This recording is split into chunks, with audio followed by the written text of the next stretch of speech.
Hi hello happy new year to all my subscribers and well wishers all viewers. So ఈ ముగ్గులు చూడండి friends, ఎంత బాగా వేసారో. మా ఫ్యామిలీ మెంబర్స్ అనమాట, శ్రీనగర్ ఫ్యామిలీ మెంబర్స్. శర్వాణి గారు అని చెప్పేసి తను లాయర్ అనమాట. చాలా అందంగా, చాలా నీట్గా, చాలా క్లారిటీగా ఎవ్రీ ఇయర్ అలాగే వేస్తారు.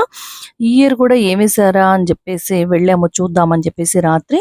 ఇదిగోండి ఇలాగా ఫిష్ వేసారు. కింద మ్యాట్ పరిచినట్టుగానే ఉందండి, అసలు ఎక్కడ కొంచెం కూడా వంకర లేకుండా చక్కగా ఉందండి. మా పార్టీ అయితే సూపర్ అయిపోయింది. నేను పార్టీకి సంబంధించిన వీడియో ఇవాళ కానీ రేపు కానీ పోస్ట్ చేస్తాను, ఎడిటింగ్ అవుతుంది. So once again happy new year అండి. ఇదిగోండి ఈ ఈ ముగ్గు వేసిన శర్వాణి గారు తినేనండి, చాలా బాగా వేస్తారు. మల్టీ టాలెంటెడ్ అండి తను మాత్రం. ఇంకొక మా ఫ్యామిలీ మెంబర్స్లో వేసిన కొన్ని ముగ్గులు చూపిస్తాను మీకు. ఇదిగోండి ఇది ఒక ముగ్గు, ఇది ప్రసన్న వేసింది. అలాగా కొంతమంది వేసిన ముగ్గులు మీకు అందించాను. ఎలా ఉన్నాయి ఫ్రెండ్స్?